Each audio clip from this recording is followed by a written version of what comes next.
my days in the operating room, and I had enough blood and bile splashed on my shoes to last a lifetime. And so then I had a sort of an interim shift. I'd become a field sales trainer at the company that I was working for, and was doing a lot of writing. I actually had a column in a magazine called Selling, so I had a column there, and I started to do some training on the side. And ultimately, I found that I was enjoying that, and I built a sales training company. And then after about 2 years, figured I'd done a great job building the wrong business for me, and sold it. So during that time, one of the things that I had really worked very much on is this concept of prospecting. Because ultimately, there's a lot written and talked about in the sales environment about closing, right? And kind of getting people to the close. And most of that ends up being a result of something that happened much earlier and much farther upstream. And that is, if you're trying to close, you need something to close. The more things you have to close, the less pressure there is to close something. And so the idea behind prospecting is to create this really, really big pipeline of potential opportunities.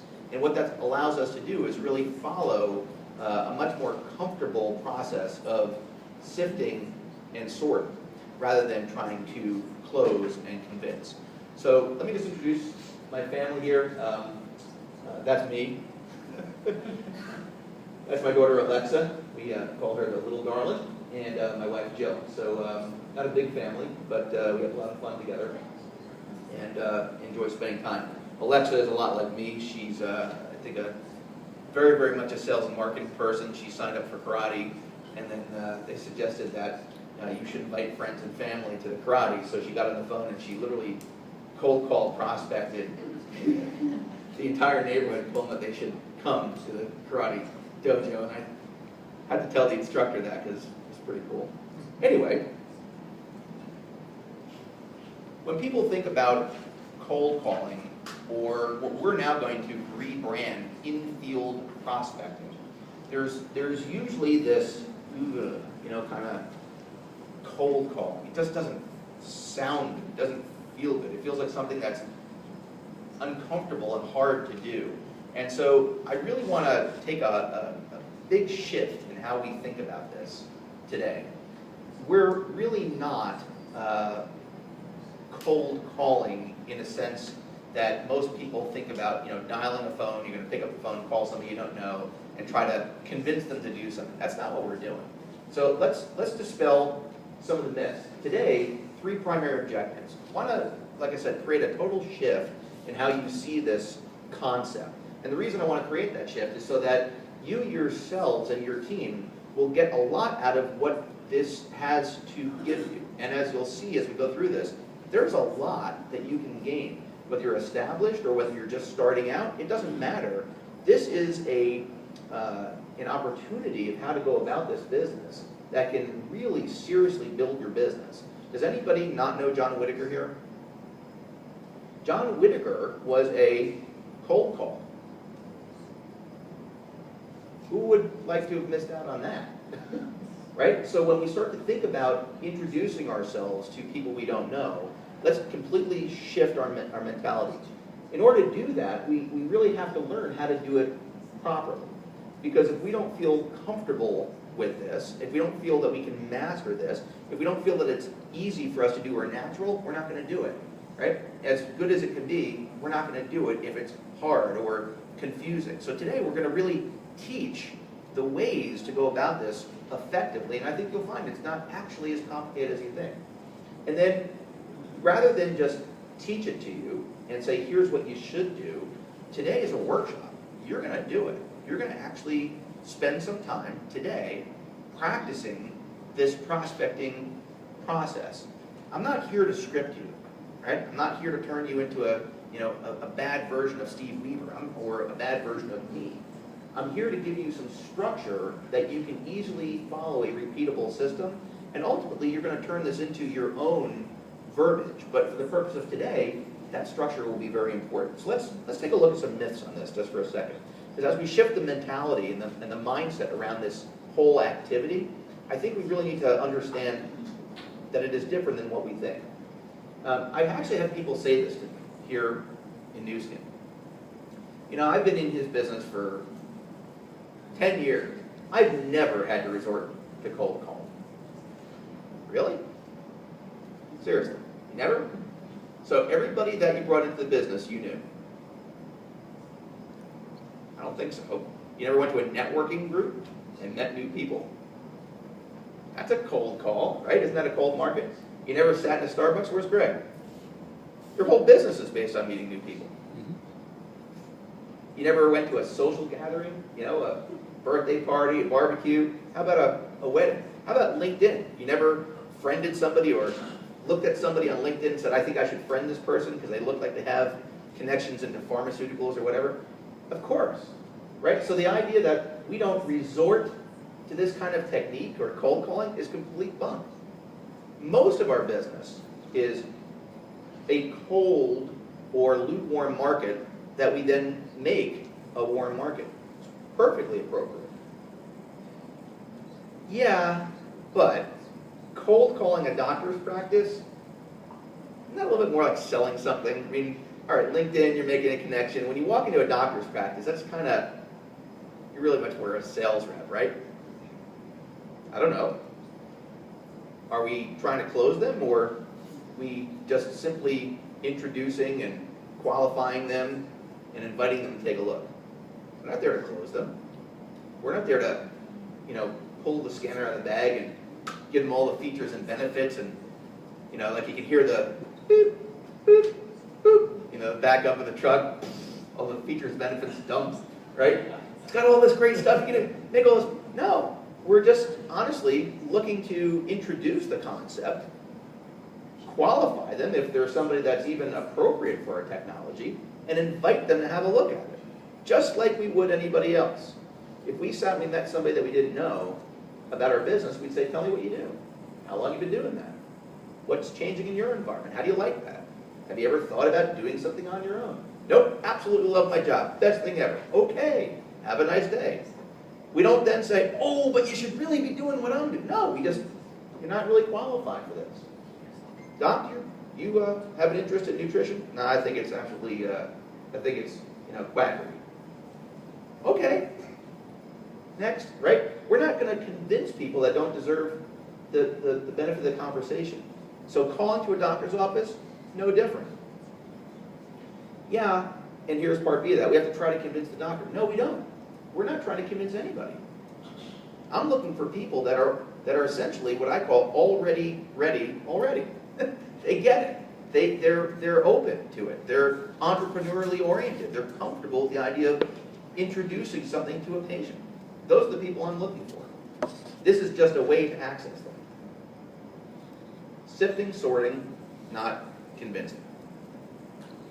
Okay, so where does this whole concept of, and again, we're going to call this in-field prospecting. Why? Because you're out in the field, right? You're not sitting in your home. You're out in the field where, you know, people exist. Where does this fit in terms of an actual strategy, in terms of something that is what you want to plan? Is it something you do, like if you got nothing else to do? Yeah, maybe. But I think there's a much better way to fit this in. One, as a main strategy. What's wrong with that? Nothing. How many doctor's offices could you actually get into? If you were a pharma rep, or if you were a medical rep, you'd have a territory. Counties, a state, a city. There's thousands of doctors in a region. So when you think about it, it's right there. It's a few feet away. I wonder how many doctors' offices are in Provo, chiropractors, and all the different doctors, tons, right? So as a main strategy, it's actually a pretty effective play. Also, as an adjunct, before and after other appointments. How many people have had a dentist appointment in the last 6 months? Were you in a medical office building? How many other doctor's offices were in that medical office building? Could he have gotten there a half hour early and made a few calls or stayed a half hour late? Of course he could have. What if you go shopping?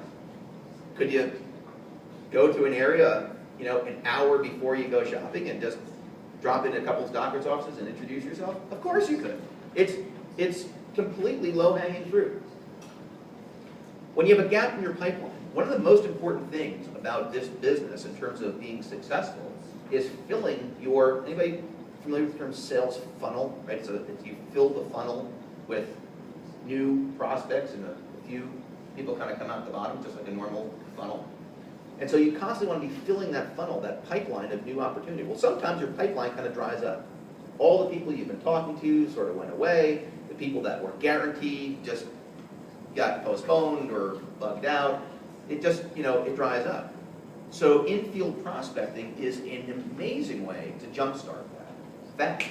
Because in one day you can have 10 conversations, right? What if you took 2 hours and just went into an office building? It's like a beehive. Right? So in a very short period of time, you can up your pipeline, which really energizes you. And also when you need to change things up a bit. It's a great way to change things up. This can get monotonous, this can get boring, this can get lonely as a business. Sometimes you're not seeing a lot of traction. Sometimes it's just not moving. Sometimes you need to change things up a little bit. And just walking in and making a connection with a human being feels good. So why do it? One, it's low-hanging fruit. All the doctors in the world that we want to talk to, right out this window. We don't have to find them, they're right there, right? Oh, and it's convenient. It says doctor's office. You don't actually have to hunt for them. Back when I was in medical sales, we used to refer to the blue hospital sign that you see as the blue dollar sign. It's just, there it is. How easy is that? It's readily available. It can help you maximize your pipeline, but also it's too significant not to do it. You can't afford not to do it. At the end of the day, if you remember nothing else from this, you cannot afford not to do this. Because you're going to find John Whitaker at a certain point, right? That's just the way it is. All right. So who are we targeting? We think about doctors and what doctors should we target? The answer is all of them. But there's probably some that really work a little bit better as targets than others. And there's a reason why. So here's a sort of a starting list that you can think about. Chiropractors are very nutritionally focused. And by the way, at the end of this, I'm going to give you my email. If you want this presentation, so you don't have to worry about recording stuff, if you want this, send me your email and we can work to get it to you. Chiropractors are nutritionally focused. They're actually one of the few medical practices that have gotten, and obviously you know this pretty well, have gotten formalized medical training as part of their training. Ophthalmologists are a really unique and very exciting place for us to spend time. Here's why. What do ophthalmologists do, and when you go in for your visit, more than any other doctor? And optometrists as well. Sales. Sell. They sell. But even, I'm even going to switch that around for a second. They test you for everything, don't they? Yes. Yeah. When you go to an optometrist and ophthalmologist, you go from like station to station to station. That's like 90% of the business getting tested. It's a perfect fit. To Steve's point, they're also very comfortable with the idea of retail. They sell solutions and contact lenses and LASIK and all this different stuff. They frequently also sell supplements, eye supplements like Ocuvite, right, by Bausch & Lomb. It's nothing that they're unaccustomed to, and P.S., our technology was designed with the ophthalmology and optometry world in mind, with macular degeneration. One more thing that makes ophthalmologists and optometrists actually a great fit